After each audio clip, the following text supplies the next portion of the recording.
Olá, então agora nós vamos resolver os exercícios que eu havia pedido para vocês fazerem de velocidade de uma reação química e de teoria das colisões, que é o conteúdo das páginas 38 a 41. Então, começando pelo exercício 1 da página 41, ele pede assim: identifique em seu cotidiano duas situações que representam reações químicas lentas. Essa é uma resposta pessoal, né? Eu coloquei alguns exemplos aqui, como por exemplo a digestão dos alimentos, que pode demorar horas ou até dias para acontecer, oxidação de talheres de prata, que a gente não demora muito tempo, né? Azedamento do vinho, o enferrujamento de uma peça de ferro, que não é uma reação rápida, né? Ela pode acontecer sim, o enferrujamento da peça de ferro, mas demora. Então, reações químicas lentas. A número 2, ela pede a mesma coisa, só que das reações químicas rápidas. Também uma resposta pessoal. Alguns exemplos são a explosão de fogos de artifício, é uma reação rápida. O acionamento do airbag após uma colisão precisa ser uma reação rápida, né? Porque qual seria a utilidade se fosse uma reação lenta? A explosão de uma granada após remover o ativador, então ela não acontece a reação até você não remover o pininho. Então, após isso, você precisa lançar rapidamente, porque você sabe que essa é uma reação rápida. Exercício 3. Quais são as condições necessárias para que ocorra uma reação química? Primeira coisa, os reagentes têm que ter afinidade química, né? Eles têm que estar em contato, mas além de tudo, isso não basta. Precisa que os reagentes se colidam entre si e que essas colisões sejam efetivas. E o que precisa para que uma colisão seja efetiva? Que ela tenha uma orientação favorável, ou seja, não vai adiantar nada se o reagente tiver moléculas assim e eles se colidirem só aqui. Seria muito mais interessante que eles se colidissem assim, né? Essa é uma orientação favorável. E precisa também ter energia suficiente, porque senão as reações as ligações dos reagentes não vão ser rompidas para formar as ligações dos produtos, né? Exercício 4. A quantidade mínima de energia necessária para o início de uma reação espontânea é aquilo que a gente estava falando, né? Que tem que ter energia suficiente para quebrar as ligações dos reagentes e formar as ligações dos produtos. Qual é essa quantidade mínima de energia necessária para que comece a reação espontânea? É a energia de ativação, né? Resposta letra A. Os exercícios 5 e 6 eu já havia feito na aula, então agora o 7. Analise este gráfico em que está representada a variação da concentração de um reagente em função do tempo, em uma reação química. Então, a gente tem um reagente, já está deixando claro aqui que é um reagente, mas também não precisava, porque se você olhar, olha a concentração. Lá no tempo de 1 minuto, ela está lá em cima, né? No tempo de 5 minutos, ela está ali embaixo. Então, quer dizer o quê? Está diminuindo a concentração com o passar do tempo, então só pode ser um reagente. Considerando-se as informações desse gráfico, é correto afirmar que, no intervalo entre 1 e 5 minutos, a velocidade média de consumo desse reagente é D. Então, ele está pedindo para calcular a velocidade média. Você precisa saber a concentração no tempo de 1, que é o inicial, e a concentração no tempo de 5, que é o final. Então, olha ali, no tempo de 1 minuto, a concentração é 0,9 mol por litro, anotado lá em cima, e no tempo de 5 minutos, a concentração é 0,1 mol por litro, também anotado.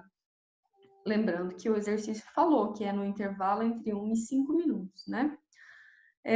Então, agora, para calcular a velocidade, média é menos módulo de ΔQ do reagente dividido por ΔT. Sempre lembrando que aquele sinal de menos que tem ali na frente não quer dizer que a velocidade é negativa.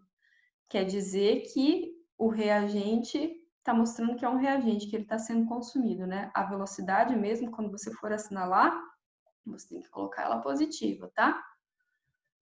Então, vamos lá. ΔQ do reagente é a concentração do reagente final menos inicial.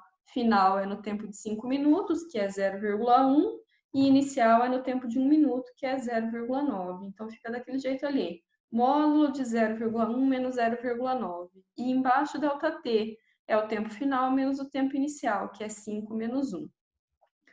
Então, como é que fica?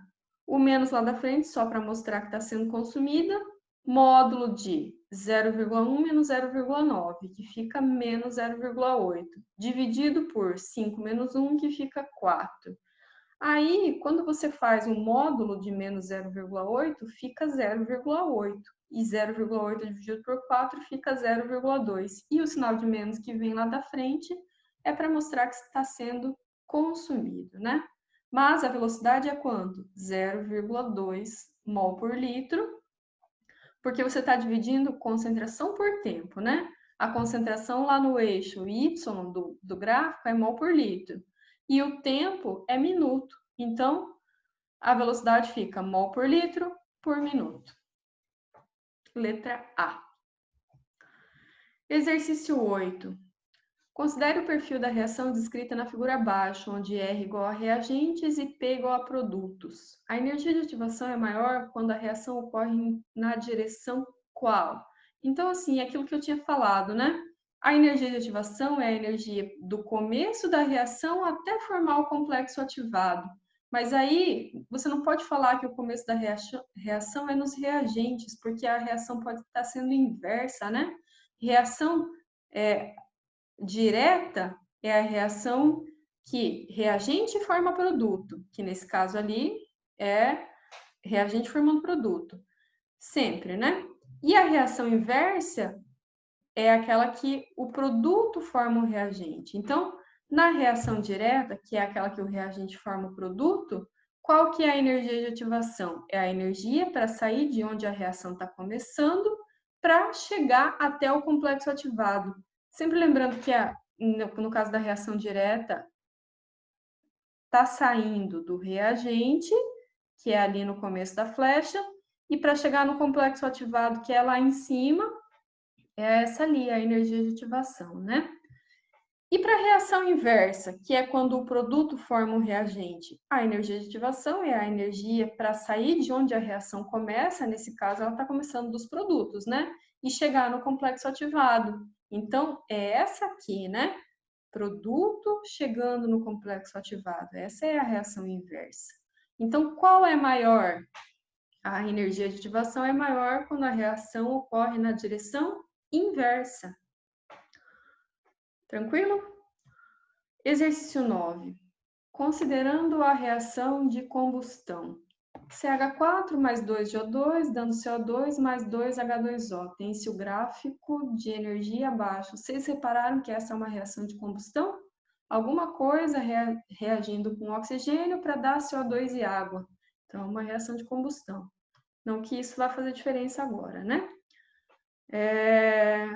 Aqui estão os reagentes. Então, lá no gráfico, os reagentes são esses ali, né? Então, a entalpia dos reagentes é aquele 53,4. Aqui estão os produtos, então os produtos lá no gráfico são aqueles ali. Então, a entalpia dos produtos é aquele menos 110,8. E ele deu algumas alternativas e fala para assinalar a correta. Na letra A, ele diz que a reação é endotérmica. Não é endotérmica porque, ó, entalpia dos reagentes é maior que a entalpia dos produtos. Nesse caso aqui, quando for formar os produtos, vai precisar de menos energia do que os reagentes tinham. Então, vai liberar energia. Então, uma reação exotérmica. Aí depois ele diz que o ΔH da reação é de menos 242,1 quilocalorias. Então, vamos calcular o ΔH. ΔH é a entalpia dos produtos menos a entalpia dos reagentes. Vamos lá, nós já marcamos esses valores ali no gráfico. A entalpia dos produtos é menos 110,8, menos da fórmula, entalpia dos reagentes, que é 53,4. Então, o ΔH fica menos 164,2 quilocalorias. Está errada, né? Essa é uma reação exotérmica, então, que libera, porque reação exotérmica libera, né? 164,2. A gente já sabia que era uma reação exotérmica de olhar para o gráfico, né? Mas agora a gente comprovou por cálculos. Então, a resposta correta Não é a letra B, porque não deu aquele valor ali, mas é a letra D, né? A reação libera 164,2 quilocalorias. Eu fiz os cálculos aqui da letra C para mostrar para vocês como que calcula a energia de ativação. Então, a energia de ativação é para sair, é a energia para sair de onde começa a reação, ou seja, dos reagentes, e chegar até o complexo ativado, que é lá em cima, né? Então, é aquela ali. Então, como que calcula ela? 242,1, que é aquela lá em cima do complexo ativado, menos aquela ali do começo, que é 53,4. Então, a energia de ativação dá 188,7 quilocalorias. Também não é, a letra C está errada, né? A gente já sabia que a resposta correta era a letra D. Tudo bem? Então tá bom, muito obrigada. Qualquer dúvida, vocês me procurem.